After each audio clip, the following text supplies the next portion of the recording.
Let's wait a few minutes to see if more people connect to the webinar. Okay.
Hello, everyone. Can you see my screen right now? Hi, yes, we can see it. Perfect. Okay, so good afternoon, everyone. Welcome to this Biorima webinar. This session has been designed to show to the audience how to use the web-based decision support system, which has been developed for this Biorima project. This webinar will be recorded, so it could be later viewed and will be available to the partners who are interested in learning more about the DSS. The webinar will start with a short introduction about the Biorima project, and then I will give the floor to Alex, who will make a demonstration of this web-based decision support system.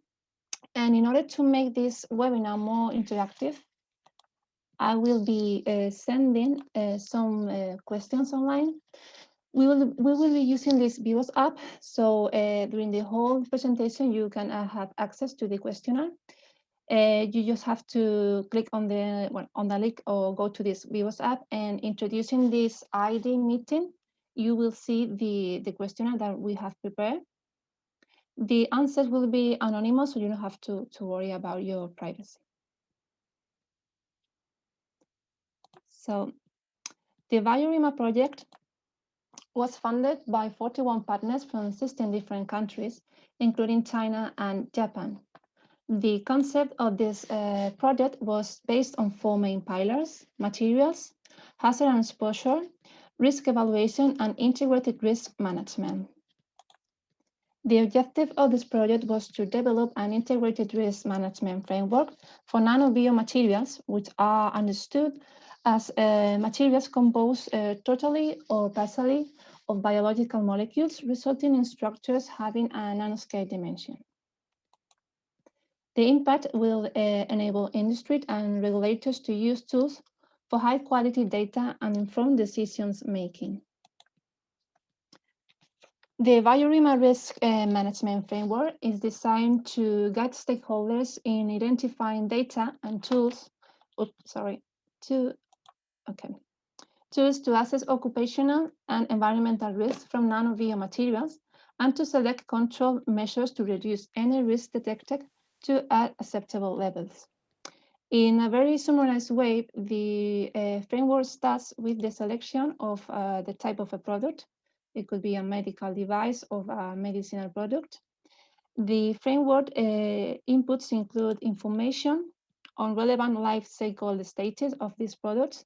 It takes into account the main stages of the life cycles in the synthesis to the end of its life.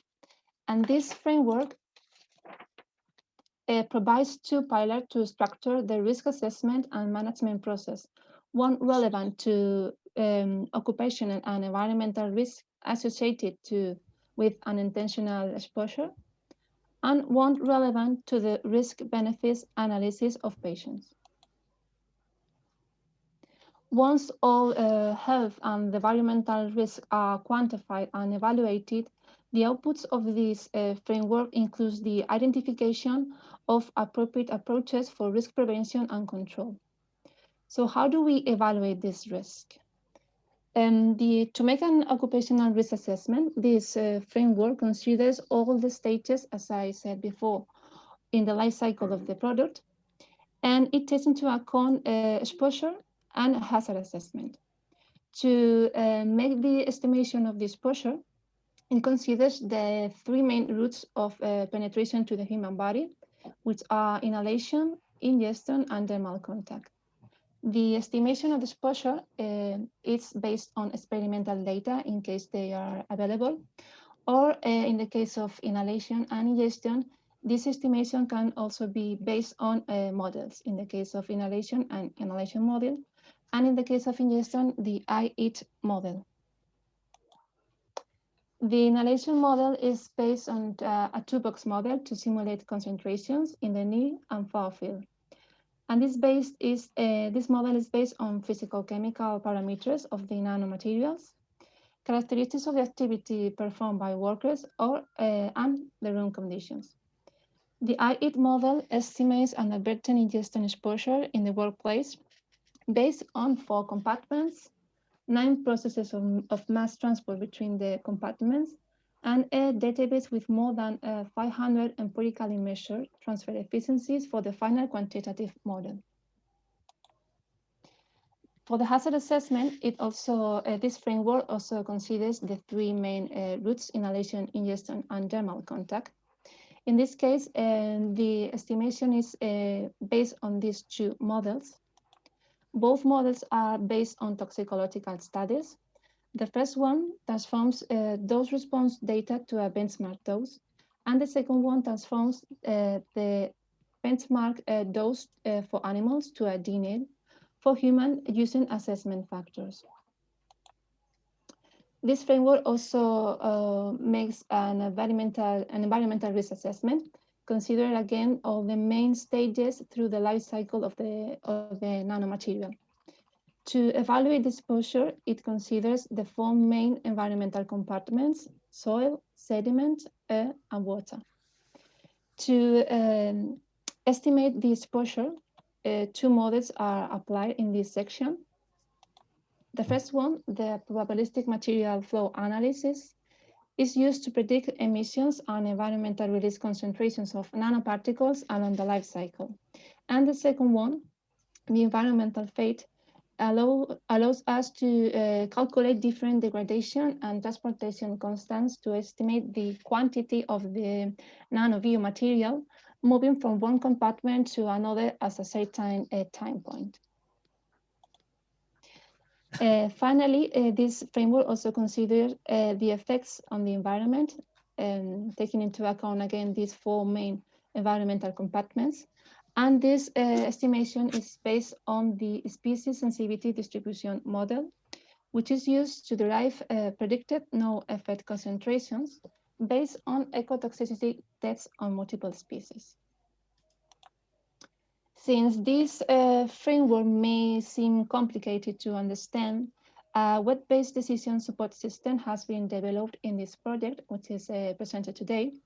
And it has been designed as a user-friendly tool to guide users to comply with existing regulations and find best practical solutions for testing and handling of nano biomaterials. So before we move to the demonstration part, I will like you to join to this questionnaire by clicking on this link. You will see, let me share my screen.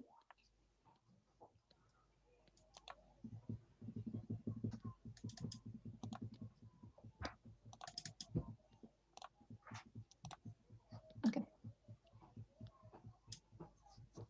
The first set of questions are general questions, so I can have a feedback from you. So the first question.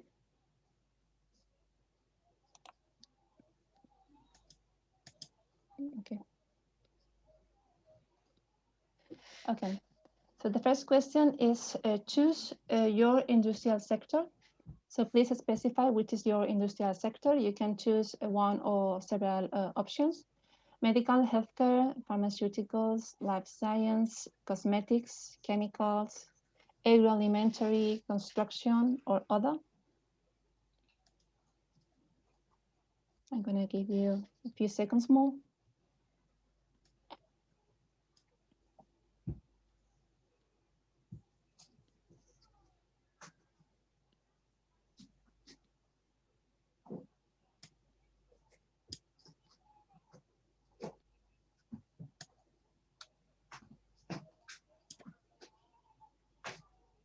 Okay, so let's see the results.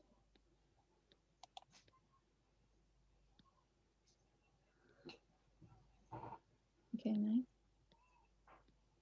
Okay, so other and life science is the main industrial sector. Okay. Let's move to the next question. Do you know what is a nanomaterial? Yes or no?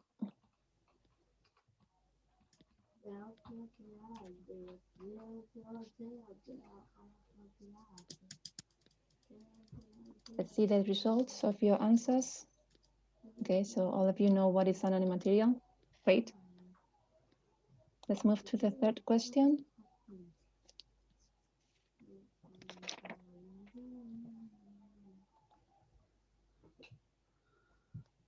Are you working with any of these? Nano biomaterials, nanomaterials, other hazardous particles, any of the above, or I don't know?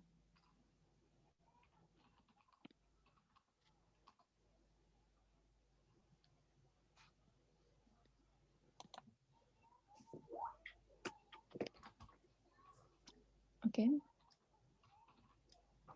So nanomaterials is the most chosen option.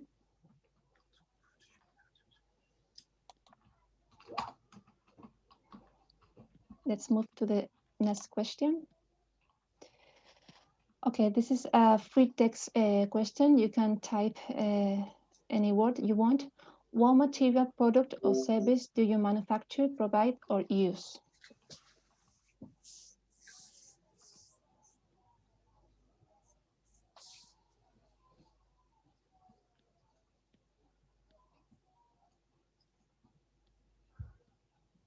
Let's see how the results are going.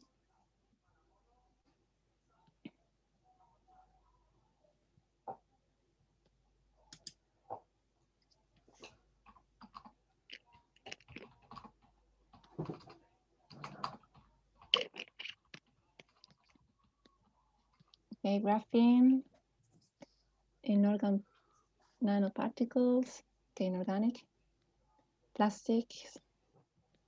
Okay, several options.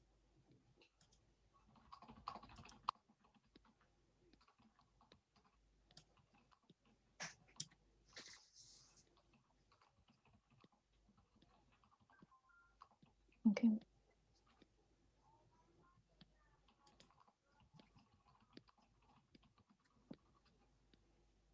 Okay, let's move to the next questions. I see plenty of your answers.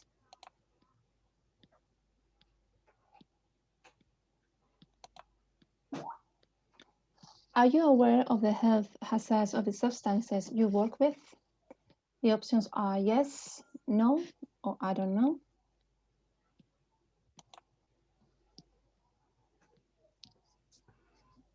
Okay.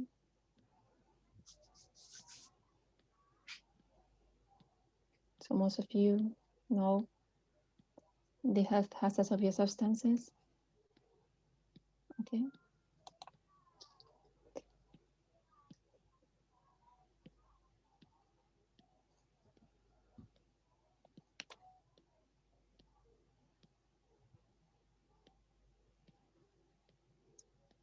Okay, let's move to the last question of this first section. Are you aware of the environmental effects of the substances you work with?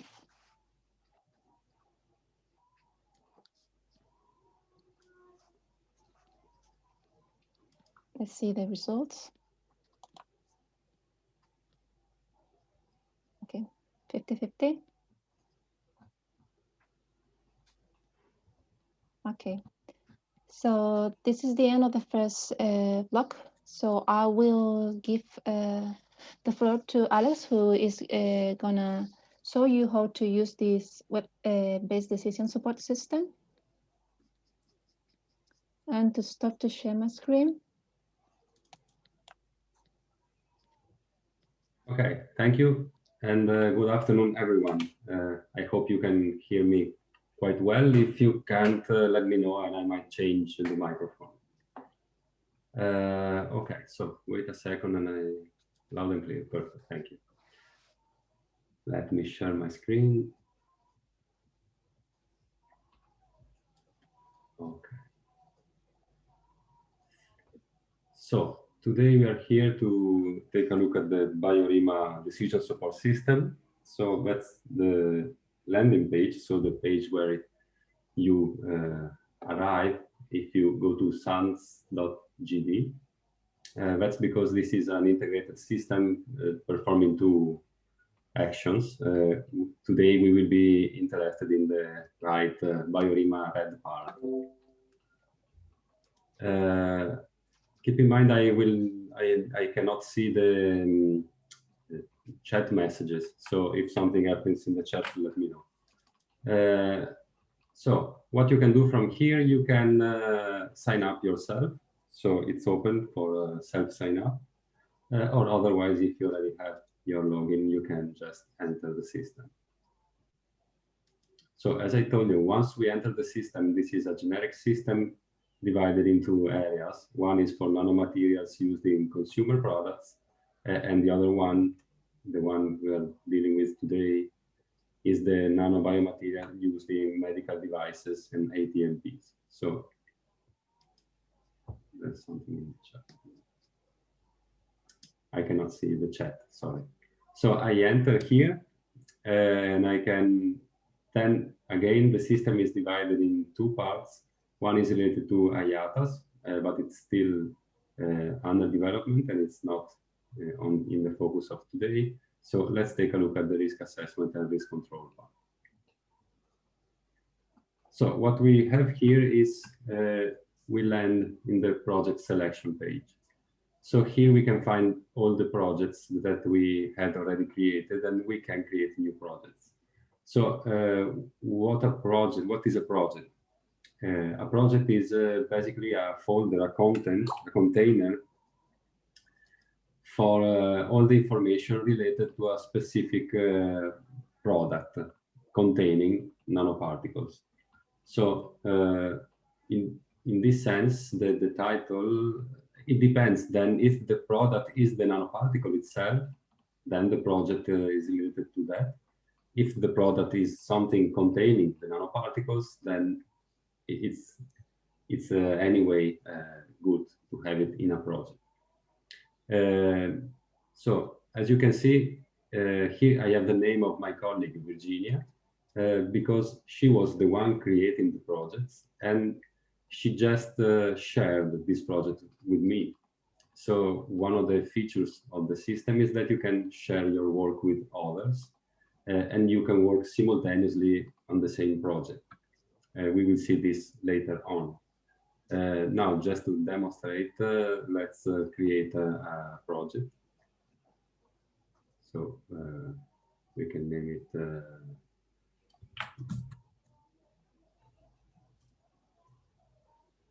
For example, we are building some sunscreen cream containing nanoparticles.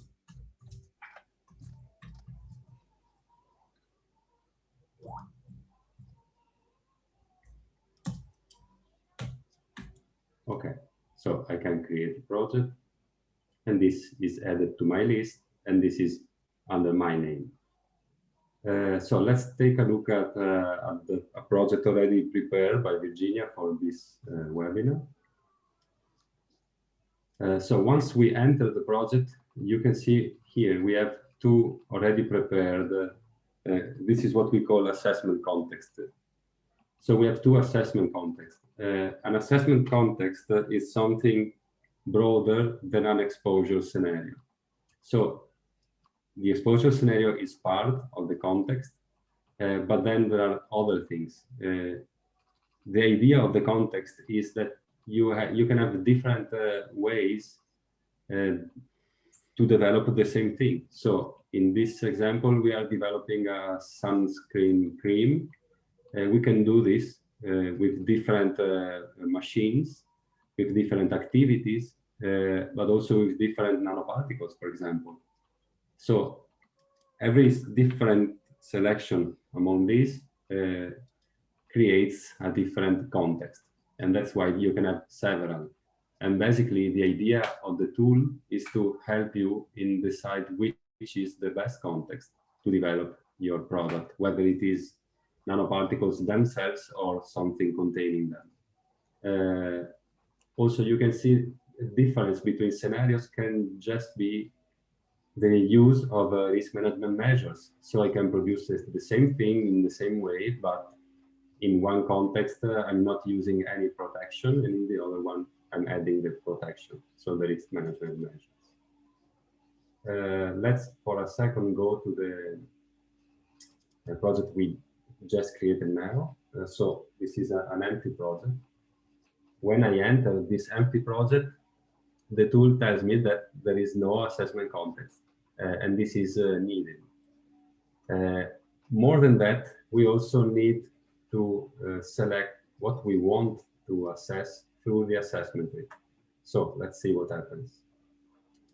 The first interface that I'm dragged to is this assessment tree.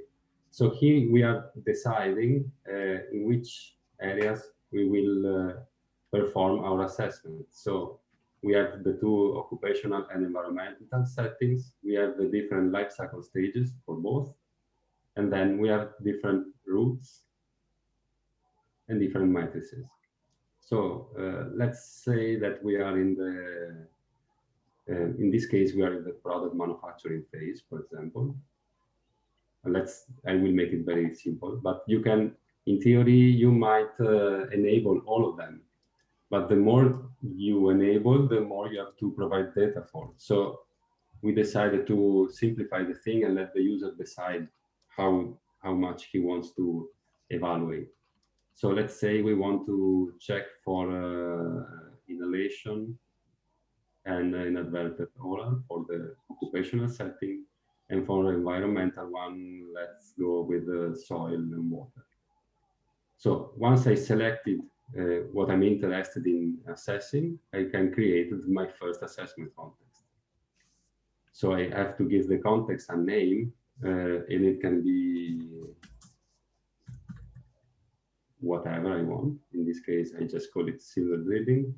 I can specify nanomaterial characteristics as a textual definition. So I might say size equals to 5 nanometers, and I can say whatever I want here. So this information is not used as data in the tool because the tool does not need to run the several models that are contained, does not need characterization up to now. This is a feature that we are now adding, and it will be ready at some point this year, hopefully.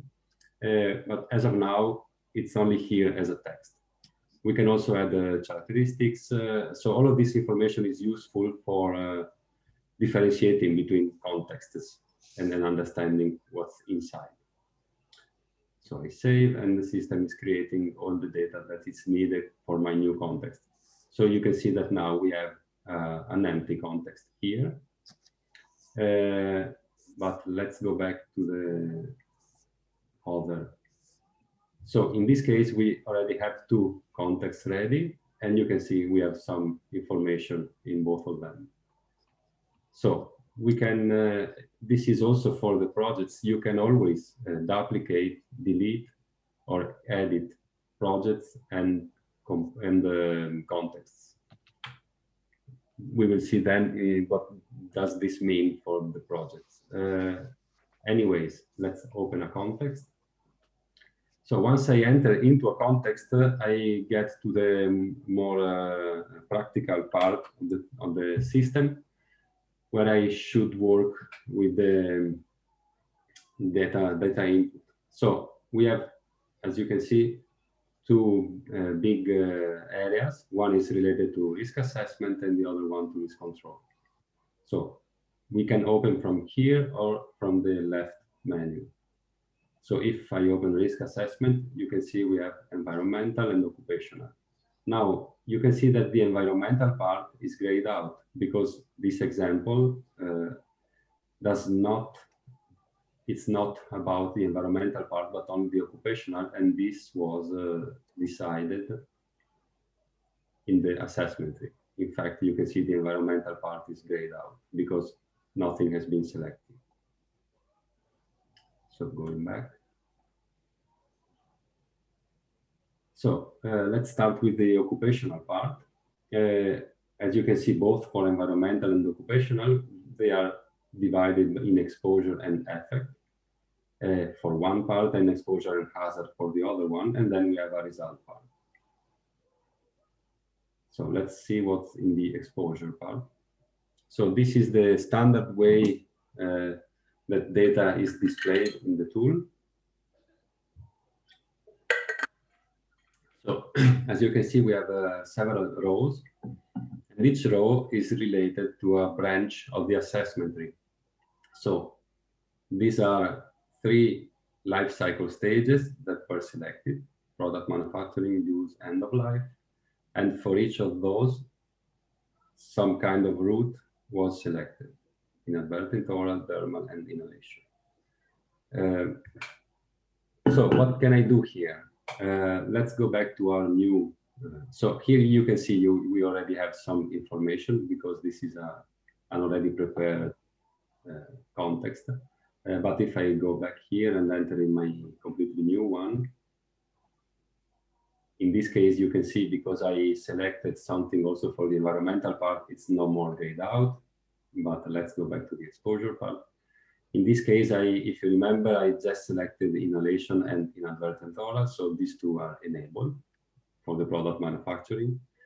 And you can see on the right side is the place where I can input data. So there are several ways to input data.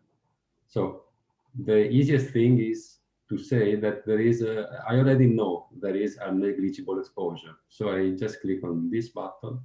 You can see that this row has become white because there is a value selected. The system already performed some calculation, but basically I'm saying there is no exposure, so there is no need to worry in some way. And you can see also that this data was selected manually. But then I can also say that I know that there is a deterministic exposure. So when I try to change this, the system tells me, be aware because you're losing data. So there's no way to go back to the previously stored information. So, okay, I'm aware. Είχε και κάτι άλλο που ήταν αυτό μέσα, Κατερίνα. Μήπως το έχεις? One microphone open. Αυτό που έμπαινε στην πρίζα. Ζήτα και θα στο δώσω. Please turn off the microphone. I don't know if I can do it.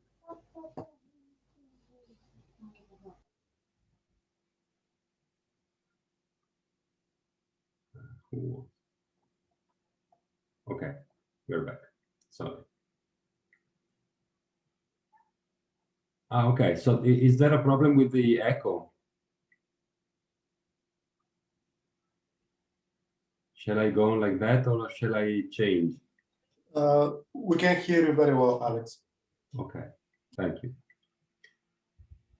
So what I was saying is that we can move to a deterministic exposure, and so I can just click and express the concentration directly because I know it. And again, I might know a probabilistic exposure. So I just click here, and as you can see, I can express it as lower and upper confidence limits, or I can change to mean and standard deviation. So the user can just input data here, and this is taken into account by the system. But in general, it's possible that I have no direct information of the exposure, but I have direct information of the context where this happens. So for example, for this inadvertent oral, but also for the inhalation part, we can run models. So let's take a look at the, so if I want to run a model, I just have to click on this play button. In this case, there is only one model available for this type of information. So for the inhalation route, I click here and I'm redirected to the input part for this model. So this is again similar for all of them, all of the models. So what you have to do here, when you open a model like that, you find out that there are already all the default values in place, so that this would simplify the application of these models.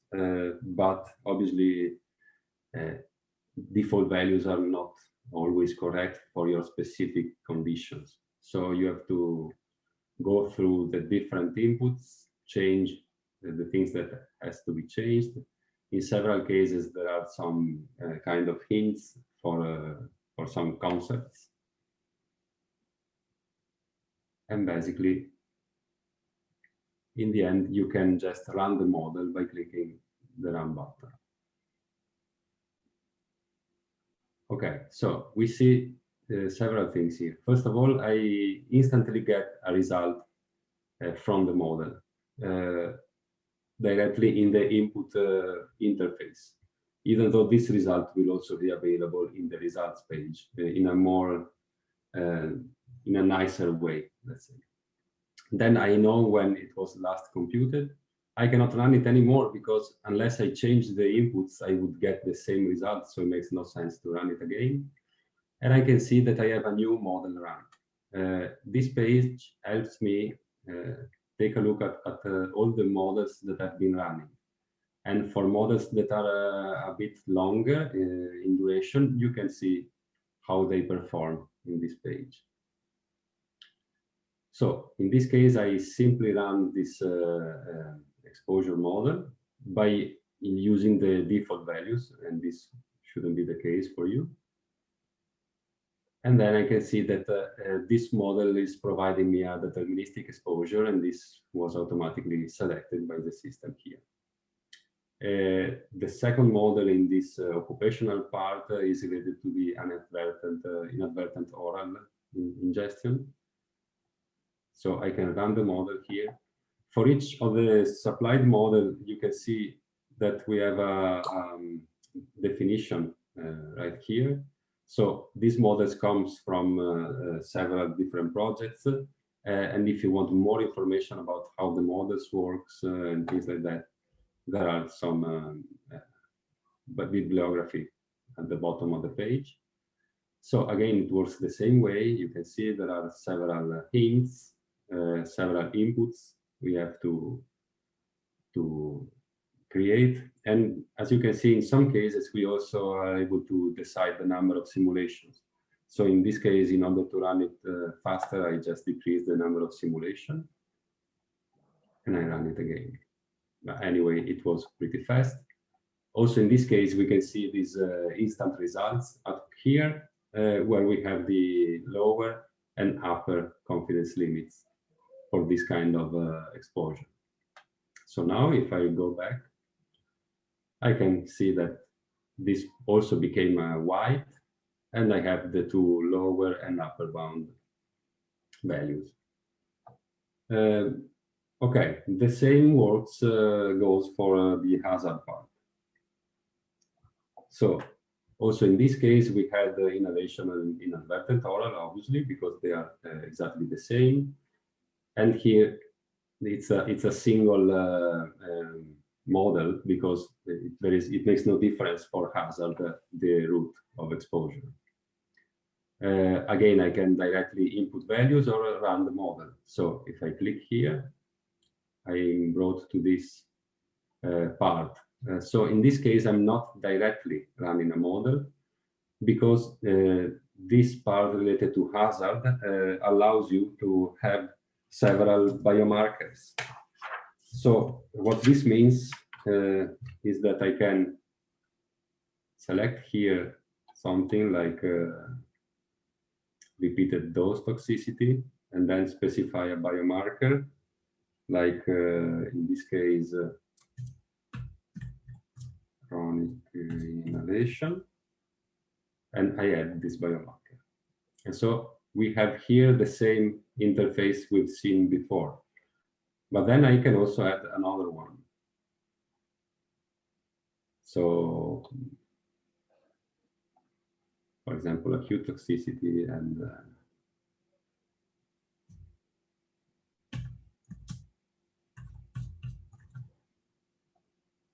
okay, and I can add them. So now I have two biomarkers. I can run the model, or I can input the data. So let's see what happens if I run a model to derive this biomarker. So the system asked me if I already have a point of departure, because actually in this case we are applying a chain of models. One model to derive BMD and the other one to derive the DNL. So let's say that we have nothing. And we proceed. So this is the interface for the benchmark dose estimation. We can specify something, very little things here, and then most of the thing is providing input data. One way of providing the data is just writing dose response by hand in this table, or I might also upload data from here. Let's say I want to upload. I'm sorry, I didn't prepare the folder, so wait just 1 second.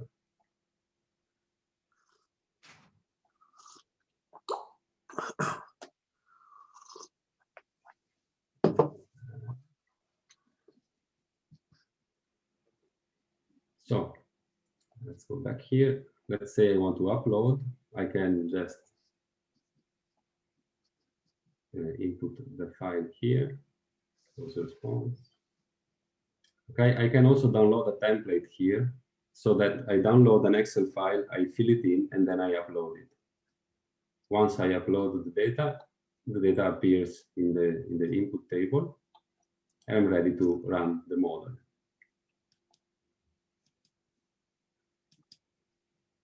Okay, so what it tells me is also it's now possible to derive DNL. So I got the usual immediate result here, BMDL, BMDU, and the BMD current value, but also now this button has been enabled that allows me to move to the next section.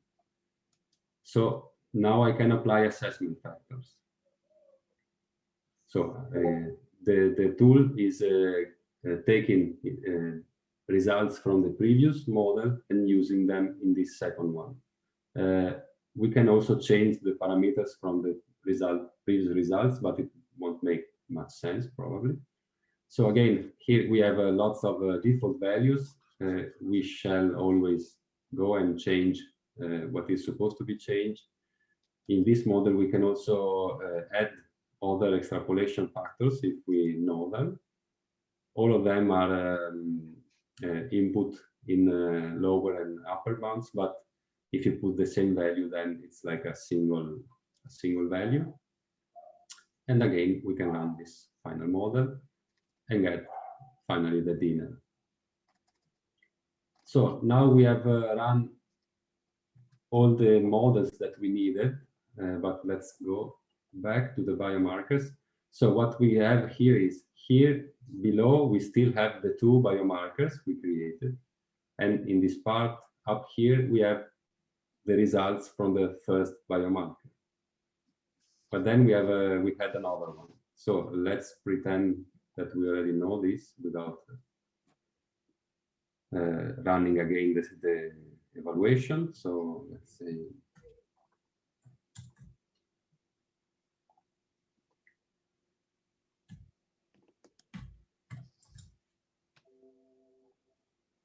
okay, so what happens now? Now we have 2 here because we created 2 biomarkers.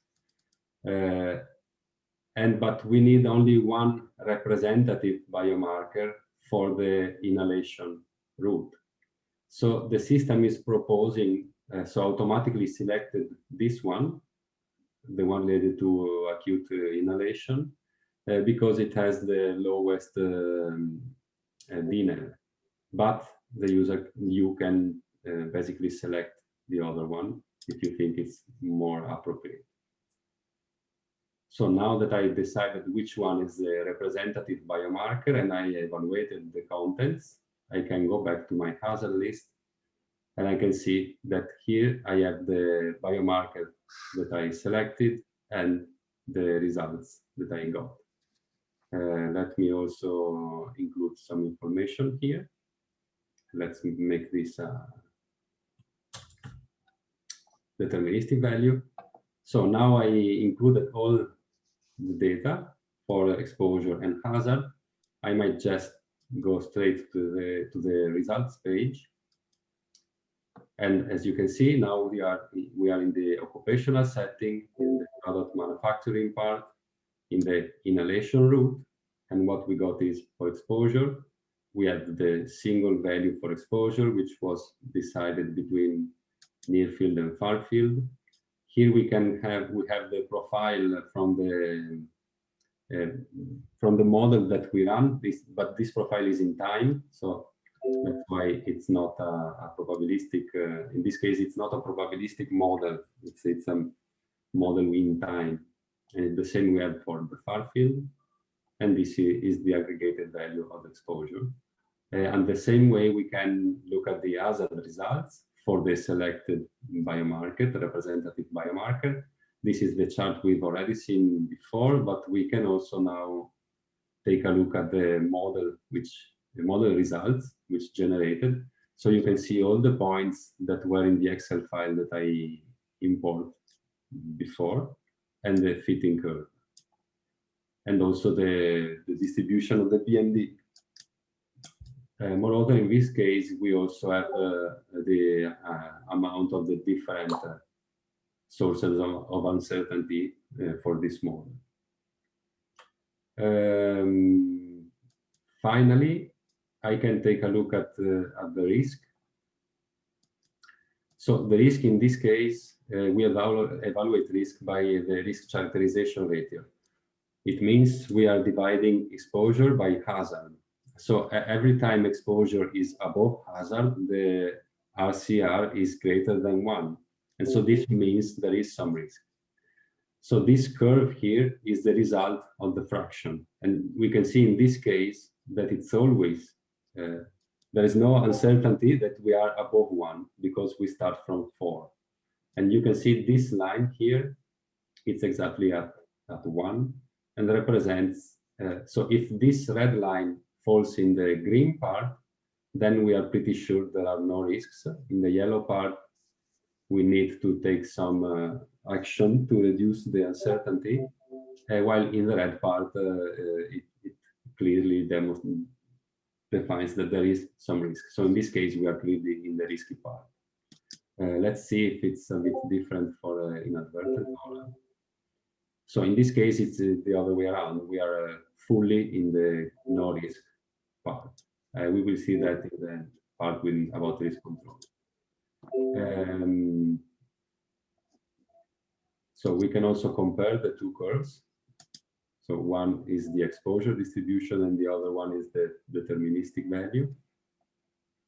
And again, sources of uncertainty in this case, there are not many. And this, I would say, concludes the first part related to the occupational. And I guess we have a questionnaire right now. Is it correct? Yes, yes, it is. Great. Okay, I'm going to share my screen again so you can see the 2 questions that I have prepared for this part.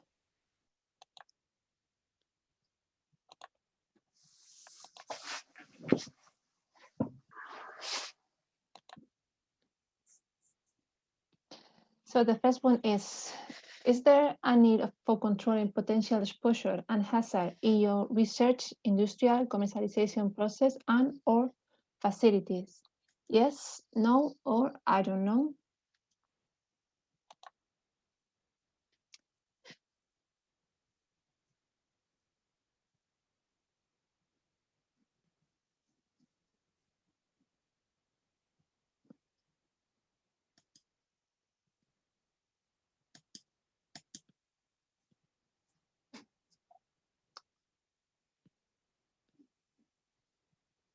Okay, apparently yes is the most voted option. Let's move to the second question.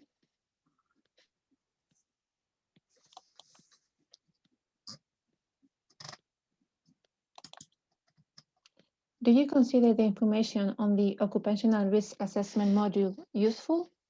The answers are yes, no, or I don't know.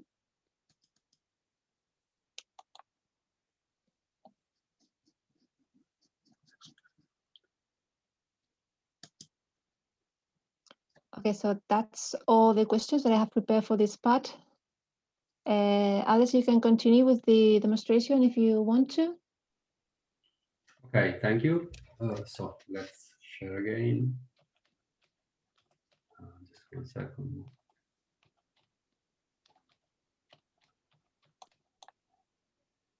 Okay, so back to the DSS. Okay, let's take a look at the environmental part. So the interface is quite similar because the aim is very close. So in this case, we have to evaluate the exposure and effect. Again, you can see now we have different values here because we moved to the environmental part, and according to the assessment tree we selected, we have product manufacturing in soil and water. So we can evaluate exposure and effect. So to evaluate exposure, we can, again, as always, we can have negligible exposure, we can have deterministic or probabilistic values. But let's see how I run the model. We can run both models. So we decide that we want to have also the environmental fate one and move to the next slide, to the next interface, where we can run the material transfer model. You can see here it's a bit different. This model might require a lot of inputs. That's because it's based on this complex scheme. So you can see it's a material box flow model. So the flow of the nanoparticles can be in several parts of the process and then ending up in different compartments. So basically, you are able to,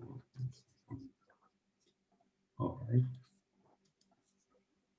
You should first of all provide the input mass material for the year you want to evaluate your material transfer, express some kind of uncertainty, decide for a number of simulations that I will decrease again, not to lose too much time. Then we are proposing default values for the different values in the compartments as for Europe, basically.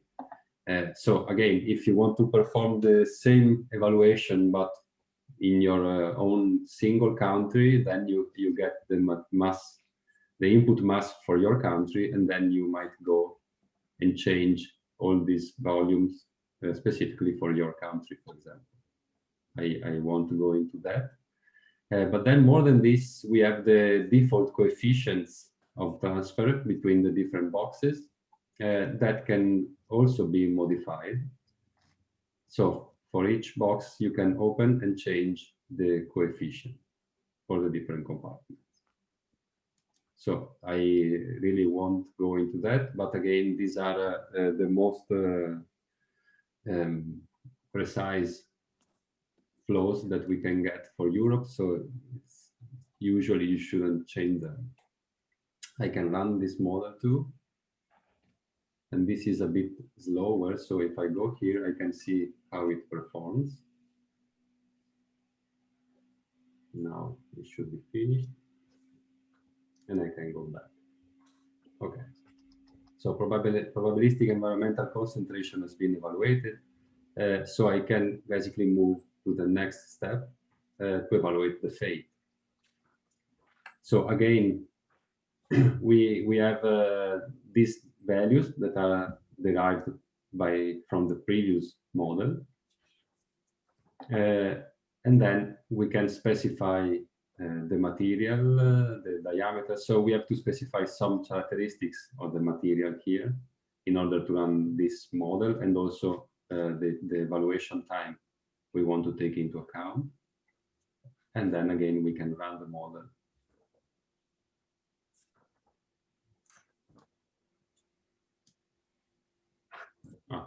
So something went wrong with this model, but sometimes it happens. I'm sorry. Anyway, what happens is that it would evaluate your results. Let's go back. And this would automatically appear in this interface.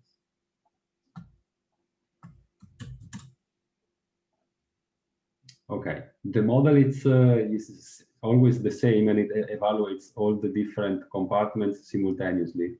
So you would get all the results at the same, with the same run. If we move to the effect part, you can see here it's a case where we have more than one model available.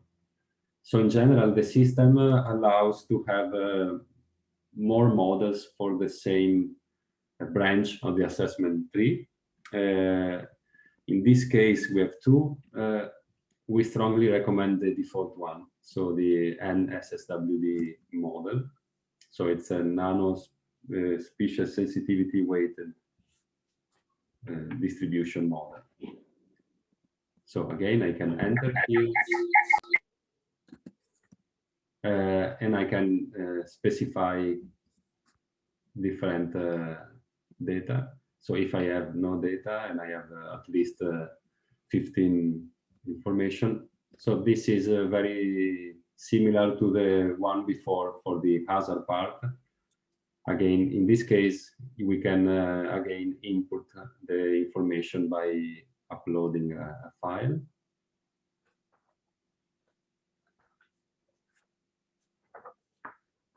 I hope I got the correct one, but maybe not.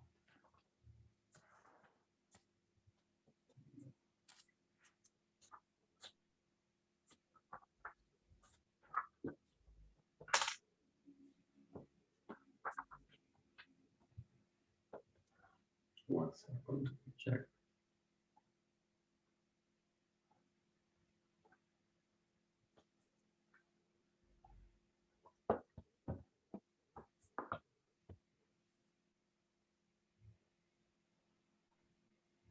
I'm sorry, but the system decided to, okay, this time it works. Okay.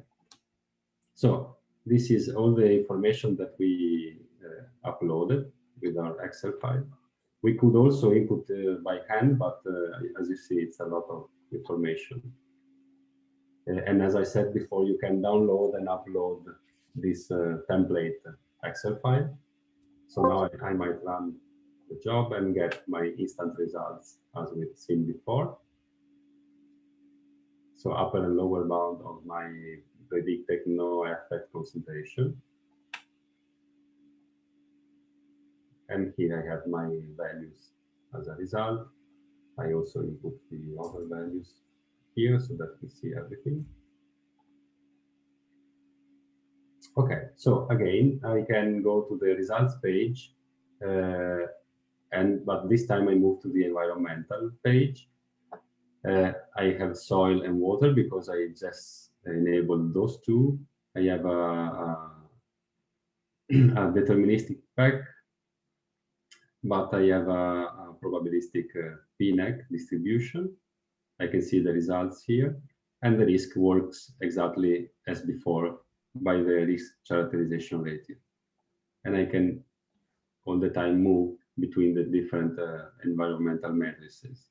So in this case, again, we see there's a lot of risk because the number one symbol is far left in the red area.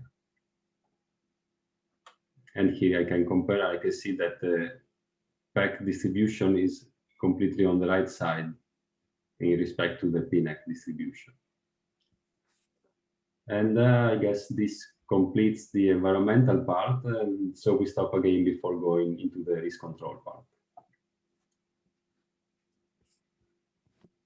Is it correct? Yes. Yes. Thank you, Alex. Thank you.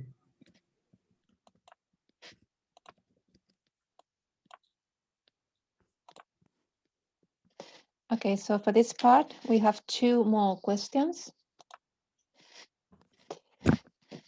The first one is there a need for controlling potential release to the environment in your research, industrial, commercialization projects and or facilities?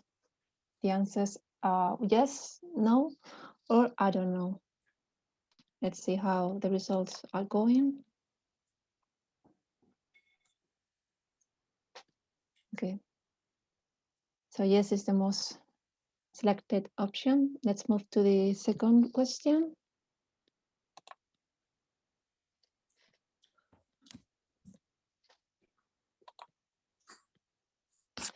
Do you consider the information obtained in the environmental risk assessment module useful? Yes, no, or I don't know.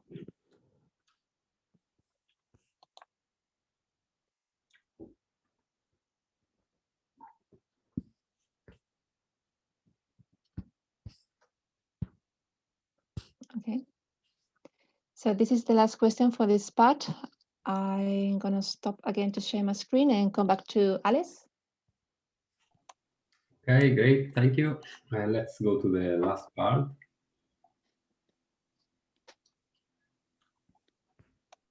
Okay, here we go. So the last part is related to the risk control. So first of all, let's look at this comparison part. So now we only have one, if you remember, only one assessment context that was the basic one, and we only enabled the product manufacturing lifecycle stage. So that's why we only have a single row here and two columns, one for the occupational and one for the environmental. So what the system did was it integrated results for the different routes in the occupational and environmental to decide whether the whole life cycle stage is at risk or not. So because at least one of the scenario of the assessment, one of the different routes or branches in the assessment tree were in an unacceptable risk state, then the whole life cycle stage is in that risky state. So what can I do to solve this problem? I might, first of all, check what is generating problems. So if I go to this alerts page, I can see all the conditions where I have some trouble.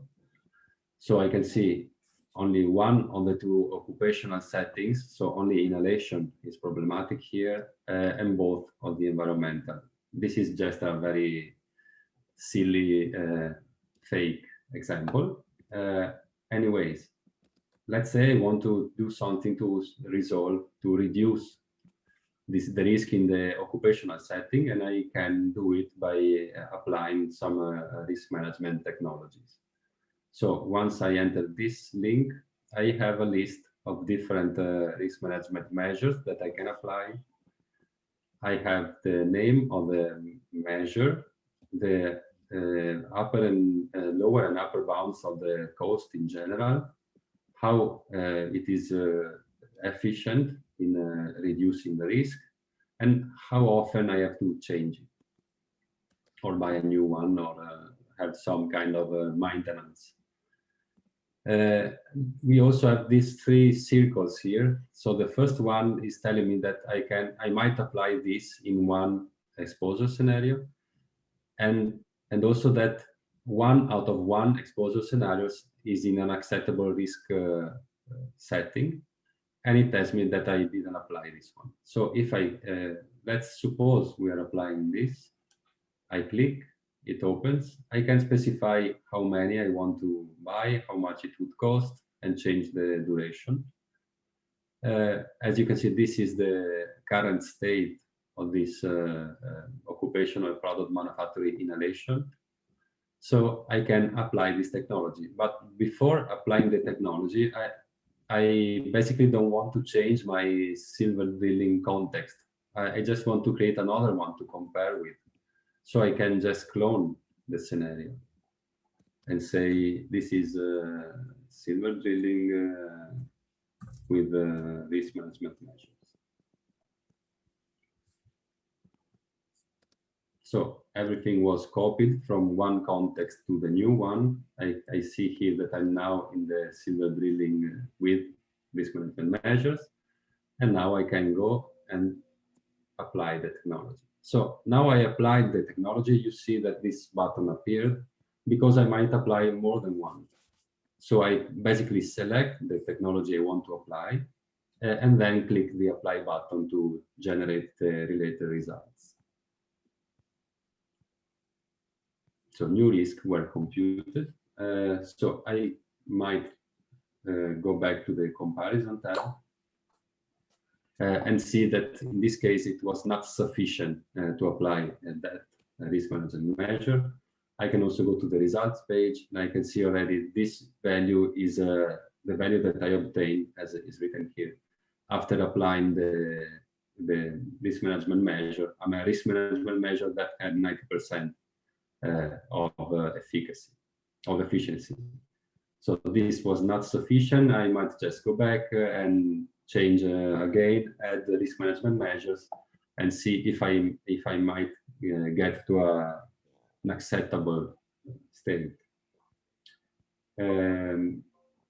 This is basically what's interesting in this part. The last thing I want to show you is how you manage the sharing of the projects. So, for example, this new project, if I click the edit button, I have some information about the project, and I can see that there is only one contributor. Here I have the list of the people that I know in the system, and I can decide to share this project with my colleague test.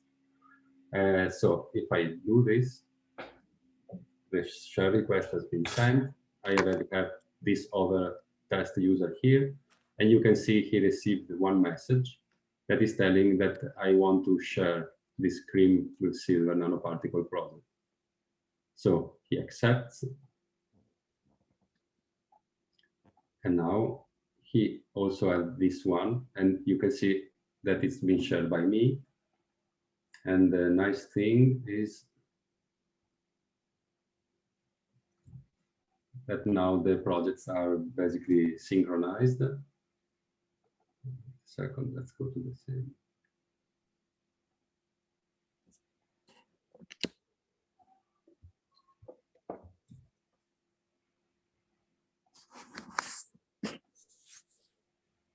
So if I write 5 here, it is instantly repeated. So you can really work together simultaneously on the same project and see the results or the inputs that the other person is doing in real time.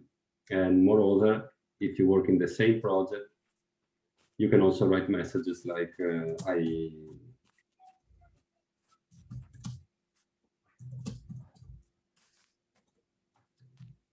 something like that.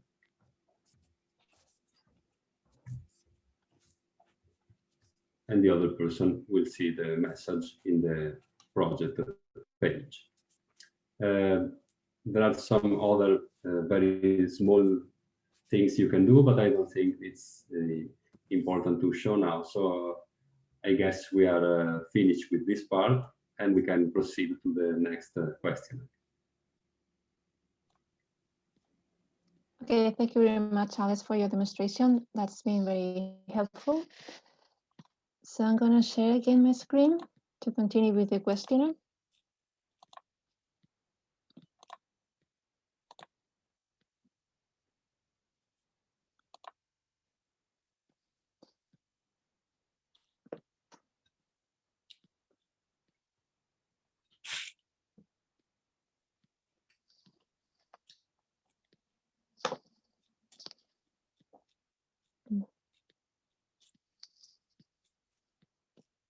Just checking. Okay. So the first one will be, are you using any exposure prevention on or control measures in your processes or facilities? Yes, no, or I don't know.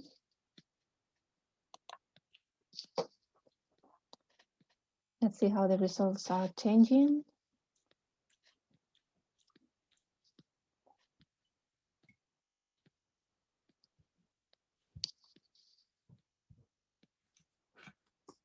Okay.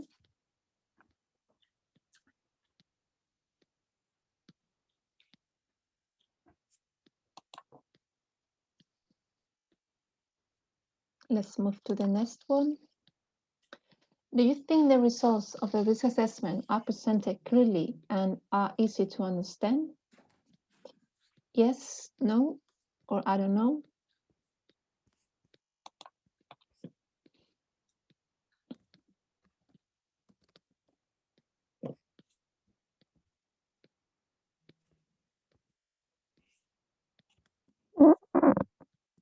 Okay.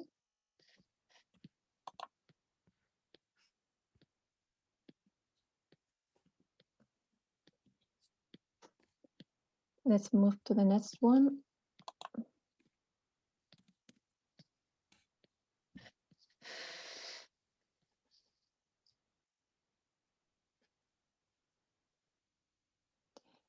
Do you like the possibility to simulate the use of different RMMs? Yes, no, or I don't know.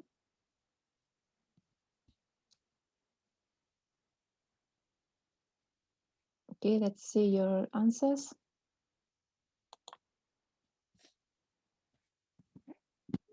Okay.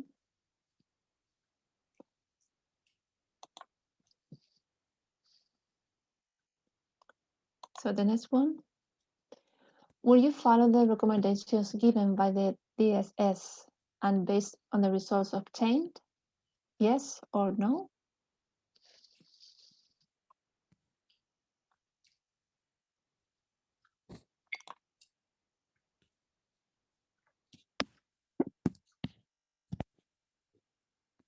Okay, so most of you will follow the recommendations given. Okay.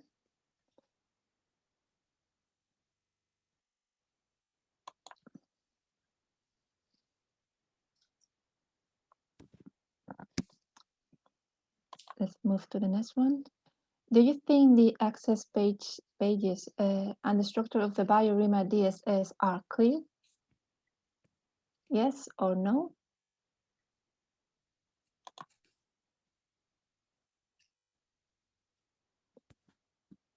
Okay, so it seems it's pretty clear. Okay, let's move to the next question.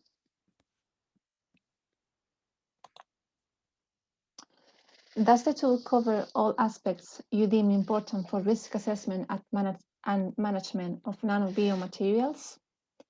Yes or no?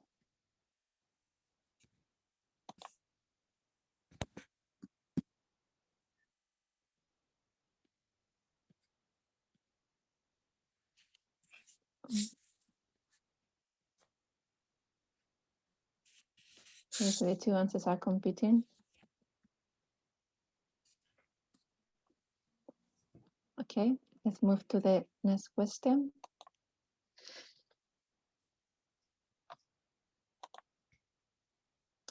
Which aspect of functionality is missing in the current version of Biorima DSS? This is a free text question. You can introduce whatever you want. You consider is missing in this DSS.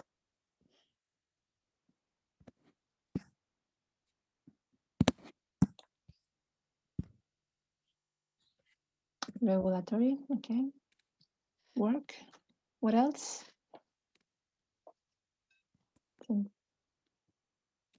Instructions, public. Okay, regulation again.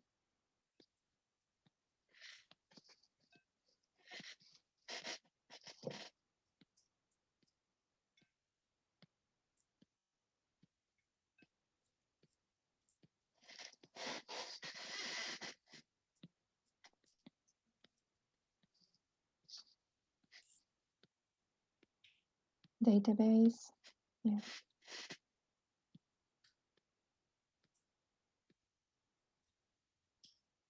Okay, let's move to the next question.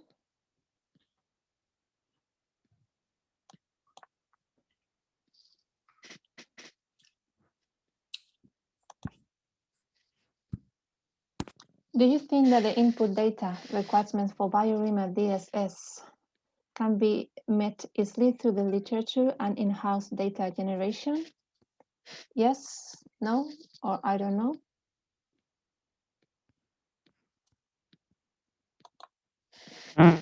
Let's see the results. Okay.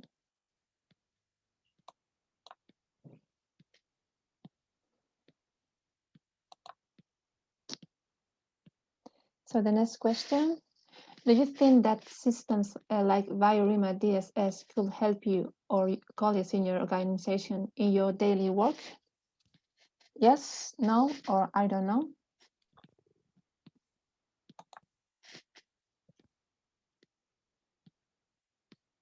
Okay.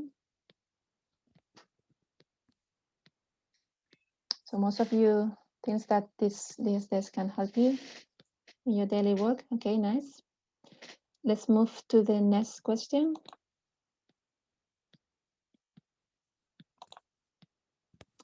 What do you think are the main obstacles for the use of Biorima DSS?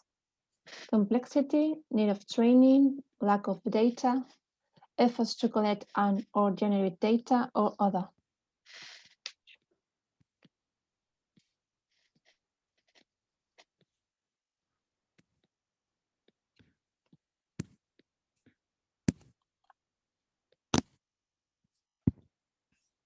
Okay, so you think complexity is the main obstacle and the efforts to collect and generate data. Okay, so let's move with the last question.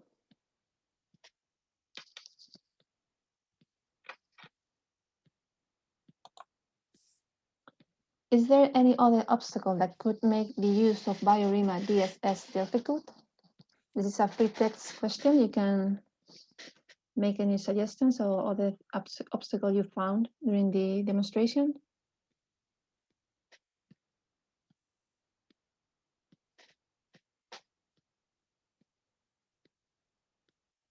Okay, there's no answers yet. I'm gonna give a few seconds more.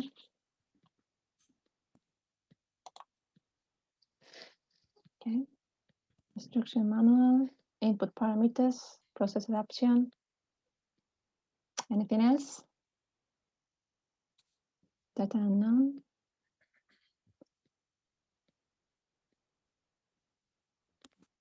Okay. Again, regulatory.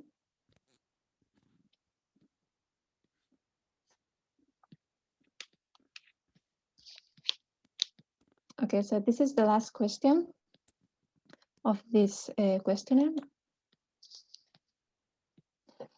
want to thank you everyone for your attention and your collaboration. I don't know if any of you have any comments or any questions. I can see the chat right now, so I'm going to stop sharing my screen.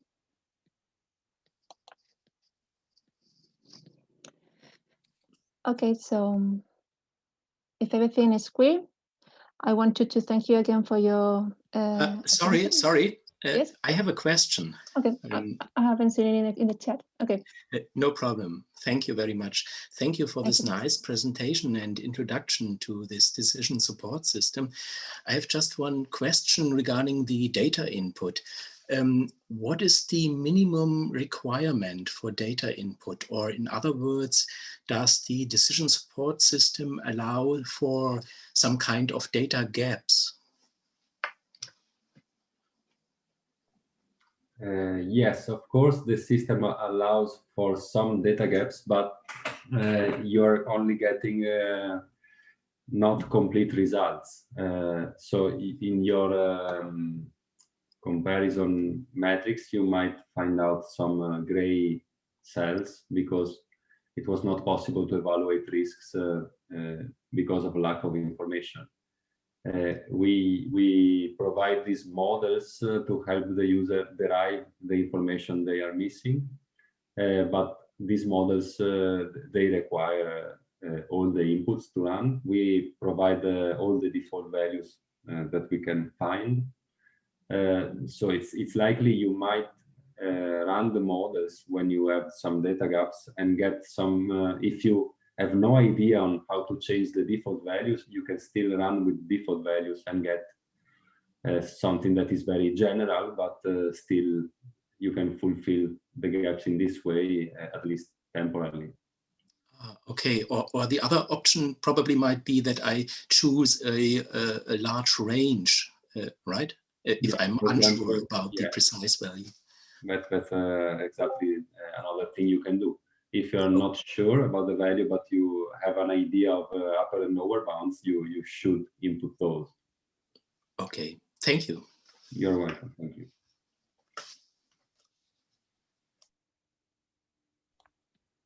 Are there any other comments or questions you'd like to add?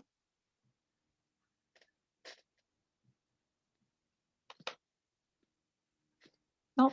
Okay, so maybe we can conclude this webinar. Thank you again for your participation. Okay. Thank you. Thank you, everyone.